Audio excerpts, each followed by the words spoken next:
آج انشاءاللہ تعالی ہم سورۃ التوبہ کی آیت نمبر 108 پڑھتے ہیں اور اس آیت کو سمجھنے کی کوشش کرتے ہیں۔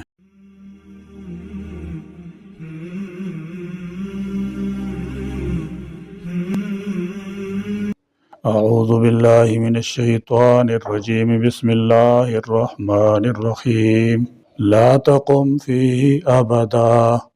لمسجد أسس على التقوى من أول يوم أحق أن تقوم فيه رجال يحبون أن يتطهروا والله يحب المطهرين۔ لا تقم،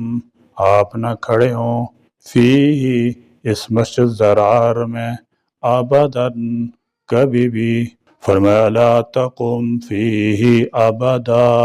اس کے دو معنی ہو سکتے ہیں۔ ایک تو یہ کہ آپ اس میں کبھی نماز نہ پڑھیں، کیونکہ قیام نماز کے معنی میں بھی آتا ہے، جیسے کہ حدیث میں من قام رمضان ایمانا،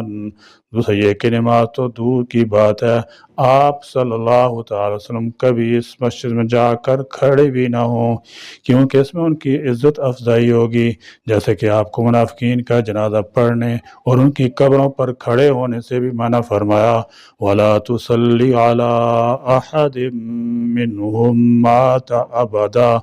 وَلَا تَقُمْ عَلَىٰ قَبْرِهِ۔ چنانچہ آپ نے راستے ہی سے آدمی بھیج کر اس مسجد کو جلوا کر راکھ کر دیا اور مسمار کروا دیا۔ لَمَسْجِدٌ، البتہ وہ مسجد، اسسا، کہ جس کی بنیاد رکھی گئی ہے، علی التقوی، تقوی پر، من اول یوم، پہلے ہی دن سے۔ فرمایا لمسجد اسس علی التقوی من اول یوم، اس مسجد سے کون سی مسجد مراد ہے؟ سیاق و سباق سے واضح طور پر مسجد قباء ہی معلوم ہوتی ہے، کیونکہ اس کی بنیاد مسجد زرار کے برعکس پہلے دن ہی سے اللہ کے تقوی اور اس کی رضا کے حصول پر رکھی گئی تھی، اور اس کی خاص فضیلت بھی صحیح احادیث میں آئی ہے۔ چنانچہ رسول اللہ صلی اللہ تعالی علیہ وسلم نے فرمایا مسجد قباء میں نماز عمرہ کی طرح ہے۔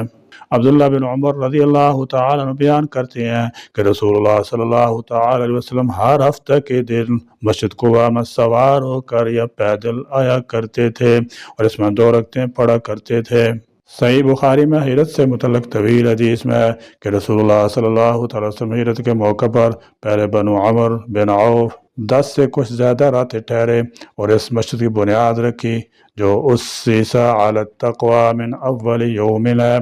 اور آپ نے اس میں نماز پڑھی، پھر اپنی اونٹنی پر سوار ہوئے اور لوگوں کے ساتھ چلتے ہوئے آگے روانہ ہوئے، یہاں تک کہ اونٹنی رسول اللہ صلی اللہ تعالی وسلم کی اس مسجد کے پاس بیٹھ گئی جو مدینہ میں ہے، اور وہ سہل اور سہیل کی کھجوریں سکھانے کی جگہ تھی۔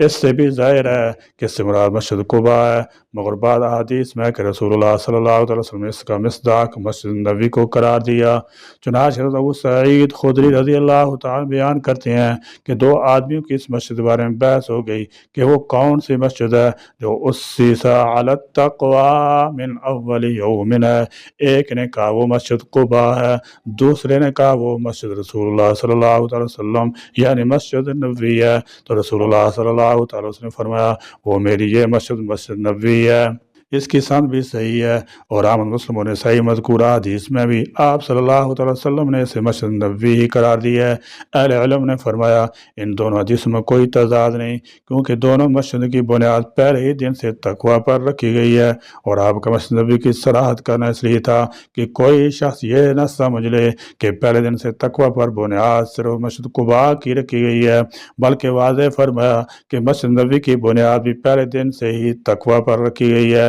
اور وہ بالاولیٰ اس آیت کی مصداق ہے، احق، زیادہ حقدار ہے، ان اس کی کہ تقوم، آپ کھڑے ہوں، فی، اس میں، فی، اس میں تو رجال، ایسے لوگ ہیں، یحبون، جو پسند کرتے ہیں، ان اس بات کو کہ یتطہروا، وہ پاک ہوں۔ فرمایا فی رجال یحبون ان یتطہروا،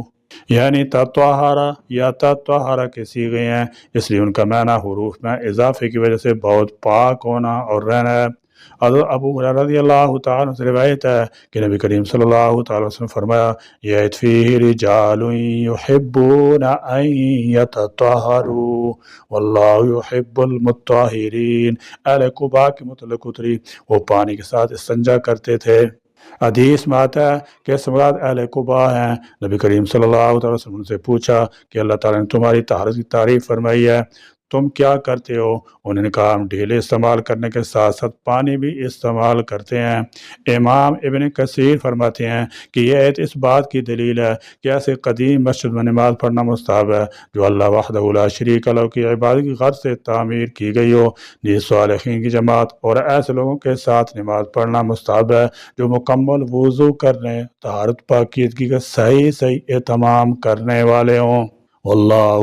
اور اللہ یحب پسند کرتا ہے المطہرین پاک رہنے والوں کو، یعنی آپ صلی اللہ علیہ وسلم نے وہاں جا کر نماز پڑھنے کا جو وعدہ فرمایا اس کے مطابق وہاں جا کر نماز نہ پڑھیں۔ چنانچہ آپ صلی اللہ علیہ وسلم نے صرف یہ کہ وہاں نماز نہیں پڑھی بلکہ اپنے چند ساتھیوں کو بھیج کر مسجد گرا دی اور اسے ختم کر دیا۔ اس سے علماء نے استدلال کیا ہے کہ جو مسجد اللہ کی عبادت کی بجائے مسلمانوں کے درمیان تفریق پیدا کرنے کی غرض سے بنائی جائے وہ مسجد ضرار ہے، اس کو ڈھا دیا جائے تاکہ مسلمانوں میں تفریق و انتشار پیدا نہ ہو۔ اور مسجد تقویٰ سے مراد کون سی مسجد ہے اس میں اختلاف ہے، بعض نے اسے مسجد قباء اور بعض نے مسجد نبی صلی اللہ علیہ وسلم قرار دیا ہے۔ سلف کی ایک جماعت ان دونوں کی قائل رہی ہے۔ امام ابن کثیر فرماتے ہیں کہ ایسے اگر مسجد قباء مراد ہے تو بعض احادیث میں مسجد نبی کو اسس علی التقویٰ کا مصداق قرار دیا گیا ہے۔ ان دونوں کے درمیان کوئی منافات نہیں، اس لیے کہ اگر مسجد قباء کے اندر یہ صفت پائی جاتی ہے کہ اول یوم سے ہی اس کی بنیاد تقویٰ پر رکھی گئی ہے تو مسجد نبی تو بطریق اولا اس صفت کی حال اور اس کی مصداق ہے۔ ہر وہ مسجد کی بنیاد مسلمانوں کو نقصان پہنچانے یا تفریق ڈالنے کی رکھی جائے اس میں نماز جائز نہیں اور اسے ڈھا دینا لازم ہے، اور ایک مسجد کے ساتھ ہی دوسری مسجد بنانا درست نہیں اللہ یہ کہ آبادی زیادہ ہو جو ایک مسجد میں نماز نہ پڑھ سکیں۔ اس طرح کوئی بھی مسجد جس کے بنانے والوں نے اس کی بنیاد ہی مشرکانہ عقائد پھیلانے اور توحید اہل توحید سنت کی دعوت اور مخالفت کی رکھی ہو اور اس میں قبر بنا دی ہو یا شرکی کلمات لکھے ہوں، اس میں بھی نماز پڑھنے سے گریز کرنا چاہیے۔ ہاں جس مسجد بنیاد پوری بستی نے اللہ تعالیٰ کی عبادت اور نماز ہی کے لیے رکھی ہو، بعد میں کوئی مشرکانہ عقیدے والا اس میں شریک کوئی علامت نمایاں کر دے جسے ختم کرنے پر آدمی قدرت نہ رکھتا ہو، یا کوئی قدیم مسجد جس کے متعلق معلوم نہ ہو کہ اس کے بنانے والے نے اس کی بنیاد مشرکانہ عقیدے پر رکھی ہے، وہاں نماز پڑھنا جائز ہے کیونکہ اس کی بنیاد تقویٰ پر ہے۔ جیسے کہ مشرکین نے کعبہ کے اندر اور ارد گرد بت رکھ دیے تھے، مگر رسول اللہ صلی اللہ علیہ وسلم فتح مکہ سے پہلے اس میں نماز پڑھتے اور طواف کرتے تھے۔ جب اللہ تعالیٰ جل شان کو عطا فرمائے تو ان مساجد کو شرک کے مظاہر و علامات سے پاک کر دیے جائے، جیسے کہ رسول اللہ صلی اللہ علیہ وسلم نے کیا۔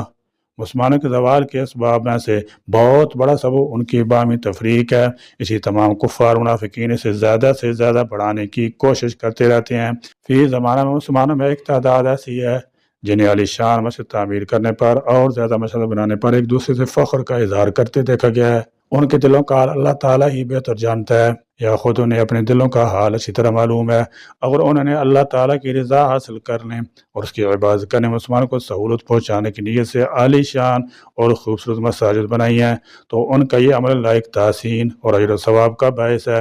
اور اگر ان کی نیت یہ نہ تھی بلکہ خوبصورت مساجد بنانے سے ریاکاری، فخر، بڑائی کا اظہار مقصود تھا، اگرچہ زبان سے لوگوں کے سامنے یہ صدا عام تھی کہ اللہ تعالیٰ ان کی یہ کوشش قبول فرمائے۔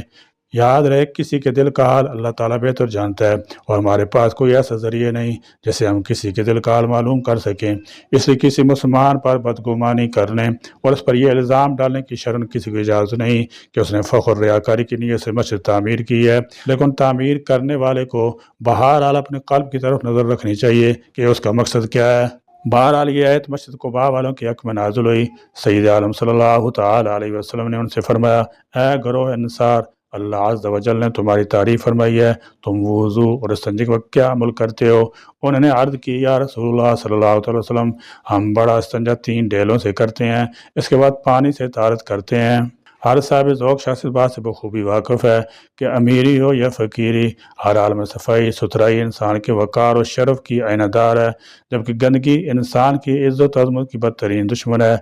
دین اسلام نے جہاں انسان کو کفر و شرک کی نجاستوں سے پاک کر کے عزت رفعت عطا کی، وہ ظاہری طہارت، صفائی ستھرائی اور پاکیزگی کی اعلیٰ تعلیمات کے ذریعے انسانیت کا وقار بلند کیا۔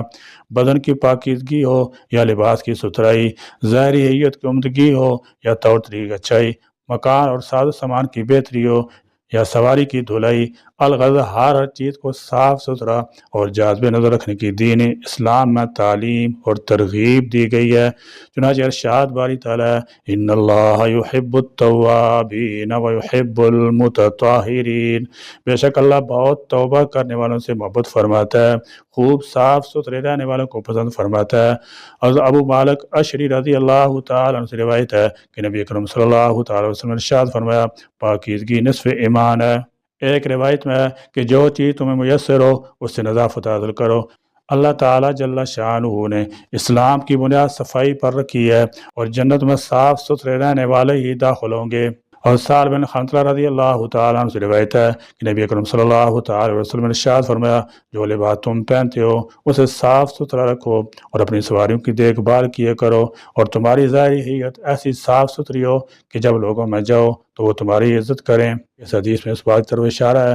کہ ہر وہ چیز جس سے انسان نفرت و حقارت محسوس کرے اس سے بچا جائے، خصوصاً حکام اور علماء کو ان چیزوں سے بچنا چاہیے۔ حضرت سعید بن مسیب رضی اللہ تعالیٰ عنہ فرماتے ہیں کہ اللہ عز و جل طیب ہے، طیب یعنی خوشبو کو دوست رکھتا ہے، ستھرا ہے، ستھرائی کو دوست رکھتا ہے، کریم ہے، کرم کو دوست رکھتا ہے، جواد ہے، جود و سخاوت کو دوست رکھتا ہے، لہذا اپنے صحن کو صاف ستھرا رکھو، یہودیوں کے ساتھ مشابہت نہ کرو۔ یا اللہ کریم ہمیں پاک صاف رہنے کی توفیق عطا فرما۔ یا اللہ کریم اسلام اور مسلمانوں کو غلبہ و شوکت نصیب فرما۔ یا اللہ کریم تقوی کی دولت ہم کو عطا فرما، اور ہم کو اپنے اعمال صدق و دیانت اور امانت کی بنا پر کرنے کی توفیق نصیب فرما۔ آمین۔ وآخر دعوانا الحمدللہ رب العالمین۔